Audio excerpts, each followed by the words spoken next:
നമസ്കാരം. നമ്മൾ കർക്കിടക ചികിത്സയെ കുറിച്ചാണ് സംസാരിച്ചുകൊണ്ടിരുന്നത്. ഇപ്പൊ ലാസ്റ്റ് എപ്പിസോഡുകളിലായിട്ട് ഇലക്കിഴിയെ കുറിച്ച് പറഞ്ഞു, അതേപോലെ നാരങ്ങക്കിഴിയെ കുറിച്ച് പറഞ്ഞു. ഇന്ന് അതുപോലെ മറ്റൊരു കിഴിയാണ് നമ്മൾ ഡിസ്കഷൻ ടോപ്പിക് ആയിട്ട് എടുത്തിട്ടുള്ളത്, ഞവരക്കിഴി. നമുക്ക് ഞവരക്കിഴി എന്ന് പറയുന്നത് ഇപ്പം ഇലക്കിഴിയും നാരങ്ങക്കിഴിയും ഒക്കെ പറഞ്ഞ സമയത്ത് വളരെ സിമിലർ ആയിട്ടുള്ള ഒരു കിഴികളും അതിന്റെ പ്രിപ്പറേഷൻ മെത്തേഡ് ആണെങ്കിലും അതിന്റെ ആക്ഷൻ വൈസ് ആണെങ്കിലും വളരെ സിമിലർ ആയിട്ടുള്ള ഒരു സാധനമാണ് നമ്മൾ പറഞ്ഞിട്ടുണ്ടായിരുന്നത്. പക്ഷേ ഈ രണ്ട് കിഴികളിൽ നിന്നും ടോട്ടലി വ്യത്യസ്തമായിട്ടുള്ള ഒരു സാധനമാണ് ഈ ഞവരക്കിഴി എന്ന് പറയുന്നത്. അപ്പൊ നമുക്ക് സ്റ്റാർട്ട് ചെയ്യാം.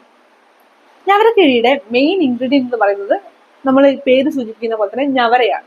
ഞവര അരി എന്ന് പറഞ്ഞിട്ടാണെങ്കിൽ നമ്മുടെ ബ്രാനോട് കൂട്ടിയിട്ടുള്ള അരിയാണ്. പക്ഷെ ഇതിനൊരു പ്രത്യേകതയുള്ളത് എന്താന്ന് വെച്ച് കഴിഞ്ഞാൽ ഇതിന്റെ മെച്ചുറേഷൻ അല്ലെങ്കിൽ ഹാർവസ്റ്റിംഗിനുള്ള ഒരു ടൈം പീരീഡ് എന്ന് പറഞ്ഞാൽ വളരെ ഷോർട്ടാണ്, ഓൾമോസ്റ്റ് 60 ഡേയ്സിനടുത്താണ്. അതുകൊണ്ട് തന്നെ നമ്മുടെ സംസ്കൃതത്തിൽ ഇതിന്റെ പേര് പറയുന്നത് ഷഷ്ഠീകശാലി എന്നാണ്. ഓക്കെ, ഈ ഷഷ്ഠീകശാലി കുറച്ച് നറിഷ്മെന്റ് പ്രോപ്പർട്ടീസ് ഒക്കെ കൂടുതലുള്ള ഒരു അരിയുടെ ഒരു ഗണമാണ്. ഇത് ഉണ്ടാക്കുന്നത് തൊട്ടിട്ട് ഇതിന് അത്യാവശ്യം വ്യത്യാസങ്ങളുണ്ട്. മറ്റു കിഴികളെ അപേക്ഷിച്ച് ഒരുപാട് വ്യത്യാസങ്ങളുണ്ട്. ഫസ്റ്റ് ഓഫ് ഓൾ, ഇത് ഉണ്ടാക്കുന്നത് പാൽ കഷായത്തിലാണ്. പാൽ കഷായത്തിൽ ഞവരരി ഇട്ട് വേവിച്ച് അത് വറ്റിച്ചാണ് നമ്മൾ ആ ബോളസ് അല്ലെങ്കിൽ ആ പോട്ടിൽ ആ പിണ്ടസ്വേദത്തിനുള്ള ആ പിണ്ഡം ഉണ്ടാക്കിയെടുക്കുന്നത്. അങ്ങനെയാണ്. അപ്പൊ ഈ പാൽ കഷായം എന്താണ്? പാൽ കഷായം എന്ന് പറഞ്ഞാൽ മെഡിക്കേറ്റഡ് ഹെർബ്സും കാര്യങ്ങളൊക്കെ വെച്ചതിന് ശേഷം പാലിനകത്ത് നിശ്ചിത അളവിൽ വെള്ളം കൂടെ ചേർത്ത ശേഷം അത് കുറുക്കി വറ്റിക്കുന്നതിനാണ് പാൽ കഷായം എന്ന് പറയുന്നത്. നോർമലി നമ്മൾ ഉപയോഗിക്കുന്ന പാൽ കഷായം, അവരിൽ നോർമലി സാധാരണഗതിയിൽ എല്ലാ കണ്ടീഷൻസിലും ഉപയോഗിക്കുന്ന കഷായം എന്ന് പറയുന്നത് ബലാമൂലം അഥവാ കുറുന്തോട്ടിയുടെ കഷായമാണ്. നമുക്കത് കണ്ടീഷൻസ് അനുസരിച്ച് നമ്മുടെ വൈദ്യന്റെ യുക്തി അനുസരിച്ച് പാൽ കഷായത്തിൽ ഏത് പാൽ കഷായം ഉപയോഗിക്കണം എന്നുള്ളത് നമ്മുടെ മാത്രം തീരുമാനത്തിൽ നമുക്ക് തീരുമാനിക്കാവുന്നതാണ്. അതായത് ഏതാണ് പേഷ്യന്റെ കണ്ടീഷൻ, പേഷ്യന്റെ റിക്വയർമെന്റ് എന്താണ്, അതിനനുസരിച്ച് നമ്മുടെ ഡിസ്ക്രിമിനേഷൻ ഉപയോഗിച്ചിട്ട് നമുക്ക് തീരുമാനിക്കാവുന്നതാണ്. ഇത്തരത്തിൽ പാൽ കഷായം ഉണ്ടാക്കിയ ശേഷം അതിനകത്ത് ഞവരരി ഇട്ട് തിളപ്പിച്ച് വേവിച്ച് അതൊന്ന് വറ്റിച്ചതിന് ശേഷം നമ്മൾ ബോളസ് ഉണ്ടാക്കുന്നത്. ഇനി അടുത്തത് അതിന്റെ ആപ്ലിക്കേഷനിൽ വരുന്ന വ്യത്യാസമാണ്.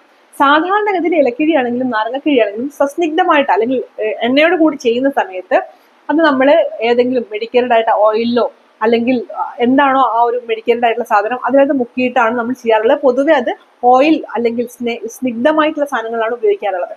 പക്ഷെ ഇവിടെ നമ്മൾ ഈ റൈസ് ബോളസ് മുക്കിയിട്ട് നമ്മുടെ ശരീരത്തിൽ അപ്ലൈ ചെയ്യുന്നതിന് മുന്നേ ഉപയോഗിക്കുന്നത് പാൽ കഷായം തന്നെയാണ്. ഏത് പാൽ കഷായത്തിലാണോ നമ്മുടെ പോട്ടലി ഉണ്ടാക്കിയിട്ടുള്ളത് അതേ പാൽ കഷായത്തിലാണ് നമ്മൾ ഇത് മുക്കി ഉപയോഗിക്കുന്നത്. ഇത്രയാണ് അതിന്റെ ആപ്ലിക്കേഷൻ വരുന്ന പ്രധാനമായിട്ടുള്ള വ്യത്യാസം. ഇനി ആപ്ലിക്കേഷൻ കഴിഞ്ഞു കഴിഞ്ഞാലുള്ള പ്രത്യേകത എന്താ വെച്ചാൽ നമ്മൾ കിഴിയെല്ലാം കുത്തി കഴിഞ്ഞ ശേഷം നമ്മൾ ഈ ഞവര തന്നെ, ഈ കിഴിക്കുള്ളിൽ നിന്ന് പുറത്തേക്ക് വരുന്ന ഞവര തന്നെ നമ്മൾ എന്ത് ചെയ്യാറുണ്ട്, മേല് മുഴുവൻ അതായത് ദേഹത്ത് മുഴുവൻ അപ്ലൈ ചെയ്തിടാറുണ്ട്. അത് നല്ല എന്താണ് അബ്സോർപ്ഷൻ നല്ല രീതിയിൽ എൻഹാൻസ് ചെയ്യുന്ന ഒരു കാര്യമാണ്. ഇനി ഇതിൽ അപ്ലൈ ചെയ്യുന്ന തുണിക്കകത്തും വ്യത്യാസമുണ്ട്. സാധാരണഗതിയിൽ നമ്മൾ ഇഴയെടുപ്പുള്ള കോറത്തുണിയാണ് നമ്മൾ സാധാരണഗതിയിൽ ഞവര ഇലക്കിഴിയിലും അതേപോലെ നാരങ്ങക്കിഴിയിലും ഉപയോഗിക്കാറുള്ളത്. പക്ഷെ ഞവരയിൽ വരുമ്പോൾ കുറച്ചുകൂടെ അകന്നിരിക്കുന്ന തോർത്ത് പോലുള്ള കാര്യങ്ങളൊക്കെയാണ് നമ്മൾ ഉപയോഗിക്കാറുള്ളത്. അത് എന്തിനാന്ന് വെച്ച് കഴിഞ്ഞാൽ ഈ കിഴിക്കുള്ളിലുള്ള ഞവരയുടെ പേസ്റ്റും കാര്യങ്ങളൊക്കെ പുറത്തേക്ക് വരാനും അത് ദേഹത്ത് അപ്ലൈ ചെയ്യുന്നതിനും വേണ്ടിയിട്ടാണ്. ഇനി അത് റിമൂവ് ചെയ്യുന്നതും വളരെയധികം പ്രത്യേകതയാണ്. കാരണം നമ്മൾ ഈർക്കിളില്ലേ, നമ്മുടെ ഓലയുടെ കഷ്ണം എടുത്തതിന് ശേഷം അത് ചുമ്മാ വടിച്ചെടുത്ത ശേഷം മാത്രമാണ് നമുക്ക് പേഷ്യന്റിനെ ട്രീറ്റ്മെന്റ് റൂമിൽ നിന്ന് പുറത്തേക്ക് വിടാനായിട്ട് പറ്റുള്ളൂ. കാരണം കട്ടിയുള്ള പേസ്റ്റാണ് നമ്മൾ അപ്ലൈ ചെയ്യുന്നത്. ഇത്തരം ആസ്പെക്ട് നോക്കുന്ന സമയത്ത് മറ്റു കിഴികളായിട്ടുള്ള ഇലക്കിഴി അല്ലെങ്കിൽ നാരങ്ങക്കിഴി എന്നൊക്കെ ഈ ഞവരക്കിഴി വളരെ വ്യത്യസ്തമാണ്. ഇനി ആക്ഷൻ മോഡിനകത്തേക്ക് വരുന്ന സമയത്ത് എങ്ങനെയാണ് ഇത് വർക്ക് ചെയ്യുന്നത് നോക്കിക്കഴിഞ്ഞാൽ അതെല്ലാം മുൻപ് പറഞ്ഞിട്ടുള്ള കിഴികളെ പോലെ തന്നെ തെർമൽ ആക്ഷൻസ്, അതായത് നമ്മുടെ ഹീറ്റ് കൊടുക്കുന്ന സമയത്ത് ഉണ്ടാകുന്ന പ്രത്യേകതകൾ, അതായത് വാസോഡൈലേഷൻ, രക്തചംക്രമണം കൂടുന്നത്, അതുവഴി അബ്സോർപ്ഷൻ എൻഹാൻസ് ആവുന്നത്, ട്രാൻസ്ഡെർമൽ അബ്സോർപ്ഷനെ കുറിച്ച് നമ്മൾ പറഞ്ഞത്, ഇതെല്ലാം അവിടെ വർക്ക് ആവുന്നുണ്ട്. പക്ഷെ അതിനേക്കാളും ഒരു പടി മുകളിലായിട്ട് കുറച്ചുകൂടെ നറിഷ്മെന്റ് ആവശ്യമുള്ള കണ്ടീഷൻസിലാണ് ഞവര കുറച്ചുകൂടെ ആക്ഷൻസ് കാണിക്കാറുള്ളത്. മറ്റു കിഴികളെ അപേക്ഷിച്ച് ഇതിന്റെ എഫിക്കസി അവിടെ കൂടുതലായിരിക്കും. പ്രത്യേകിച്ച് മസിൽ വേസ്റ്റിംഗ്, നമ്മുടെ ന്യൂറൽ നെർവ് ലീഷൻസ് ഒക്കെ ഉണ്ടാകുന്ന സമയത്ത് പലപ്പോഴും നമുക്ക് മസിൽ വേസ്റ്റിംഗ് ഒക്കെ കാണാറുണ്ട്.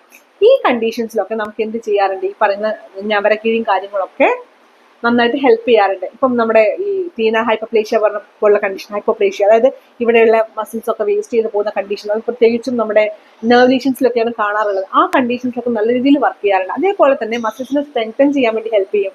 നമ്മുടെ ഇപ്പം ലംബാർ സ്പോണ്ടൈലോസിസ് കണ്ടീഷൻസിനകത്തൊക്കെ നമ്മുടെ നട്ടിലിന് മാത്രമല്ല അതിന്റെ ചുറ്റുവട്ടത്തുള്ള മസിൽസിന് ബലം കൊടുക്കാനായിട്ടൊക്കെ ഈ പറയുന്ന ഞവര അവിടെ ഹെൽപ്പ് ചെയ്യാറുണ്ട് പലപ്പോഴും. ഇതേപോലെ തന്നെ വളരെ ഇമ്പോർട്ടൻ്റ് ആയിട്ടുള്ള കാര്യമാണ് സ്കിന്നിന്റെ മുകളിൽ ഞവരക്കുള്ള ആക്ഷൻ. അത് ഭയങ്കര എൻറിച്ച് ചെയ്യുന്ന രീതിയിൽ, സ്കിന്നിനെ നന്നായിട്ടൊന്ന് പ്രൊട്ടക്ട് ചെയ്യുന്ന രീതിയിൽ, ഒന്ന് സൂതൻ ചെയ്യുന്ന രീതിയിലൊക്കെ ഉള്ള ഒരു ആക്ഷൻ നമുക്ക് ഞവര കൊണ്ട് സ്കിന്നിന്റെ മുകളിൽ ഉണ്ടാവാറുണ്ട്. ഒരു ചെറിയ രീതിയിലുള്ള ഒരു ബ്രൈറ്റനിങ് എഫക്റ്റും അല്ലെങ്കിൽ സ്കിൻ ലൈറ്റനിങ് എഫക്റ്റും നമുക്ക് കിട്ടാറുണ്ട്. അതുകൊണ്ട് തന്നെയാണ് ഇതിന്റെ ഒരു ഇംപ്രവൈസ്ഡ് മെത്തേഡായിട്ട് ഞവര ഫേഷ്യൽ പോലുള്ള കാര്യങ്ങൾ അല്ലെങ്കിൽ ട്രീറ്റ്മെന്റ് ആസ്പെക്ട്സ് ഒക്കെ വന്നിട്ടുള്ളത് ഇന്ന് ഈ സമയത്ത്. ഇനി എനിക്ക് പറയുന്നത് നെക്സ്റ്റ് ആ ഒരു ഞവര ഫേഷ്യലിനെ കുറിച്ചൊക്കെ മറ്റൊരു വീഡിയോ ആയിട്ട് നമ്മൾ ചെയ്യാം. അത് ഒരുപാട് ലെങ്ത്തിലാക്കുന്നതിൽ അർത്ഥമില്ലല്ലോ. അതുകൊണ്ട് നെക്സ്റ്റ് വീഡിയോയിൽ നമുക്ക് ഞവര ഫേഷ്യലിനെ കുറിച്ചൊക്കെ സംസാരിക്കാം. അതിന്റെ കുറച്ചുകൂടെ ശരിക്കും പറഞ്ഞാൽ അത് ഒരു ആയുർവേദ ടെക്സ്റ്റുകളിനകത്ത് പറയുന്ന സാധനമല്ല. പക്ഷേ ഈ ഞവരക്കിഴിയെ തന്നെ കുറച്ചുകൂടി ഇംപ്രവൈസ്ഡ് ആയിട്ടുള്ള രീതിയിൽ അവതരിപ്പിക്കുന്നതാണ് ഈ ഞവര ഫേഷ്യൽ എന്ന് പറയുന്നത്.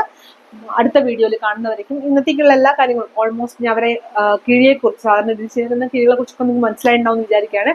അടുത്ത വീഡിയോയിൽ ഞവര ഫേഷ്യലായിട്ട് കാണാം. Till then bye.